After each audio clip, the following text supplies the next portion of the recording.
kuwa gatandatu ubwo habaga inama y'abakuru b'ibihugu bitandukanye n'umuryango mugari wa East Africa ndetse n'umuryango mugari wa SADC. Hari habaye inama mbere yaho y'abaminisitiri b'ububanyi n'amahanga bagombaga guhura kugira ngo bagire byinshi baganira. Minisitiri rero wa Repubulika Demokarasi ya Kongo yasibye inama iheruka wamenya ngo iragiye mu biki. Burya iregeye gusabira u Rwanda ibihano i Burayi mu gihugu cy'u Burayi. Uyu minisitiri rero arimo gusiba inama, benshi bagiye wibaza impamvu ataje, bibaza impamvu atabashe kujya muri inama kandi yarimeje ko inama azayizamo. Benshi rero bakomeje bavuga bati ese turakora iki? Nyamaza byari biri mu mpango. Turavuga tuti ibisubizo by'Abanyafurika ku bibazo bya Afurika. Ibyo ati ntibikora kuri Madamu Wagner wa Repubulika Demokarasi ya Kongo. Kuki kuri we ibisubizo ku bibazo bya Repubulika Demokarasi ya Kongo n'ibihano Ubudage, Ububiligi ndetse n'Ubwongereza bigomba gufatirwa u Rwanda? We nicyo gisubizo yumva, ati kuba u Rwanda rwafatirwa ibihano n'Ubudage n'Ubwongereza n'Ububiligi nicyo cyazana amahoro muri Repubulika Demokarasi ya Kongo. Ukibaza se ibi bintu byagenda gute? We kumva ngo igisubizo cy'Abanyafurika, ibiganiro Abanyafurika bajyamo ntabwo abiha umwanya na nubwo abiha agaciro. Nitwa Eric Nshimiyimana, iyi ni Biza TV Rwanda muri Kongo. Ubuvumbuzi, siyansi, ubushakashatsi bucukumbuye imikino n'imyidagaduro byose n'ahandi wabisanga atari kuri Biza TV Rwanda. Wowe usabwa iki? Komeza ukore subscribe, ukoreshe amazi ibiganiro byacu na documentary bikugereho umunsi ku munsi. Komeza ubane natwe maze ujye wumva ibiganiro byacu tukugezaho. Ibyo kandi bikubiye mu butumwa butandukanye bwa Minisitiri w'Ububanyi n'Amahanga n'Ubutwererane Olivier Jean Patrick Nduhungirehe, wahishuye impamvu Minisitiri w'Ububanyi n'Amahanga wa Repubulika Demokarasi ya Kongo Madamu Therese Kayikwamba Wagner yasibye inama yateranye mu cyumweru gishize hariya muri Tanzania. Uwa munani Gashyantare habaye inama y'abakuru b'ibihugu ihuriweho n'umuryango wa Afurika y'Iburasirazuba EAC n'umuryango w'ubukungu ibihugu byo muri Afurika y'Amajyepfo SADC, ndetse yabimbiriwe n'abaminisitiri b'ibyo bihugu cyane cyane ab'ibihugu by'ububanyi n'amahanga. Iyo nama kandi yigaga ku mutekano muke w'Uburasirazuba bwa Repubulika Demokarasi ya Kongo yabereye i Dar es Salaam muri Tanzania.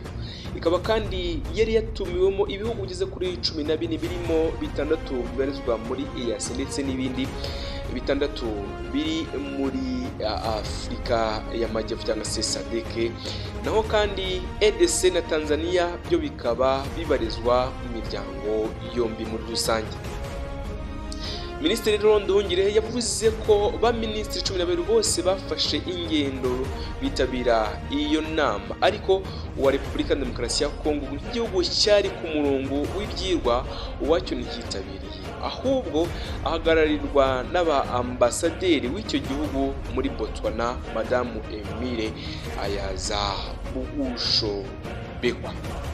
Uyu kundi yaje kwitabira inama mu gihe Kayikwamba we yari yigendeye. Ambasaderi kandi Muusho Bekwa yahaye abandi ba minisitiri inzitwazo ebyiri, aho inama igitangira yavuze ko Minisitiri Wagner ari mu nzira aza, ariko nyuma y'isaha bamutegereje agahindura imvugo ko indege yari kumugeza muri Tanzania yagize ikibazo cya tekinike.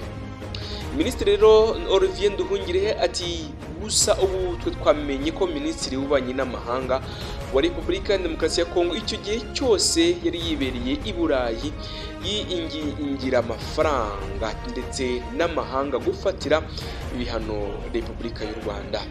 Izo kandi sizo nzitwazo zonyine zatanzwe na Minisitiri Wagner, kuko no kwa 29 Mutarama mwaka 2025 nabwo inama yese yo ku rwego rwa minisitiri yateraniye yiga gusa ikibazo cy'Uburasirazuba bwa Repubulika Iharanira Demokarasi ya Kongo.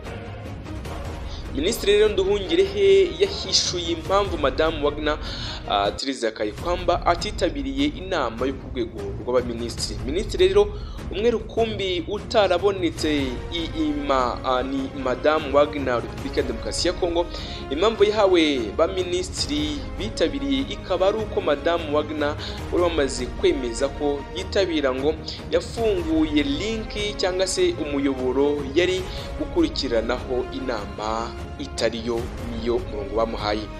Abaturage rero b'i Bukavu barasaba kubohorwa ndetse M23 yumvise amarira yabo. Urumva ko uyu minisitiri we yari yigiriye i Burayi gusabira igihugu cy'u Rwanda ibihano. Ihuriro AFC ndetse na M23 byatangaje ko byumvise ugutakamba kw'abaturage b'i Bukavu mu ntara Kivu y'Amajyepfo, aho kandi ingabo za FARDC n'abambari bazo barimo Wazalendo na FDLR bakomeje ubwicanyi ndetse n'ubwambuzi bukorerwa abaturage. Ibyo kandi byatangajwe nyuma y'uko sosiyete sivile ikorera i Bukavu itangaje ko mu cyumweru gishize abasivile bageze kuri 10 bishwe n'ingabo za Repubulika ya Demokarasi ya Kongo FARDC ndetse na Wazalendo mu mujyi wa Kavumu uherereye mu majyaruguru ya Bukavu.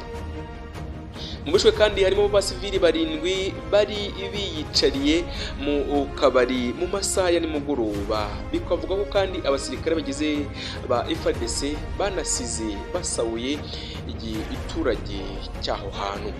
Umuvugizi w'igisirikare cya Kongo mu ntara ya Kivu y'Amajyepfo Nestor Mavudisa yahakanye ibyatangajwe mu gihe kandi hanabaye imyigaragambyo y'abaturage ku biro bya guverinoma w'iyo ntara cyangwa se guverineri w'iyo ntara y'Amajyepfo ya Kivu y'Amajyepfo.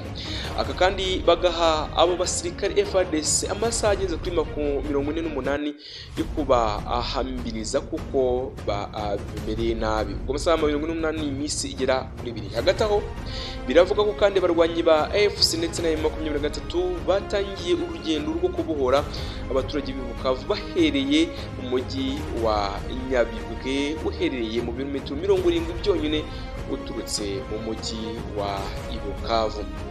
Uyu rero Minisitiri Teresa Kayikwamba we ntabwo yabashije kwitabira inama, ahubwo we yari yagiye gusabira ibihano, dore ko kandi yatangiye kuzamura muri politike ikipe ya Arsenal ndetse ni Paris Saint-Germain n'andi makipe atewe inkunga cyangwa se afashwa n'igihugu cy'u Rwanda muri gahunda ya Visit Rwanda ko bahagarara kuko inkunga babahereza n'amaraso y'abanyekongo bamena. Ese ibi bintu bizagarukira hehe? Uyu mutwe wa M23 kandi nawe ukomeje imirwano umunsi ku munsi, ibyo ukora kandi byose ubishamo imbaraga kuko icyo wifuza ni amahoro n'umutekano muri Repubulika Iharanira Demokarasi ya Kongo. Ibyo kandi bikomeje kuba byatuma bitera agateranzamba mu mahoro yahariya muri Repubulika ya Demokarasi ya Kongo. Bikomeza kandi bitera n'ikibazo gikomeye cyane ku baturage bakomeje guhunga umunsi ku munsi bava mu byabo. Abandi nabo kandi bakomeje kuhata amarira ndetse n'agahinda muri rusange.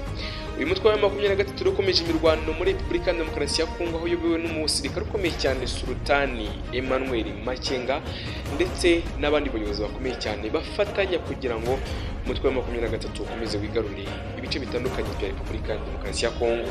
Baharanira amahoro n'umutekano ndetse n'ubumwe bw'abanyekongo ndetse kandi no kutavangura kw'amoko abatutsi n'abahutu babarizwa mu gihugu cya Kongo. Nitwa Eric Nshimiyimana. Ngaho rero impamvu yatumye Teresa Kayikwamba atitabira inama y'abaminisitiri yabereye hariya i Dar es Salaam muri Tanzania, aho yagomba kwiga n'ubundi igafata inama ndetse n'ibitekerezo bitandukanye ku mutwe wa M23. Nitwa Eric Nshimiyimana, nanjye ndeguza ubutaha.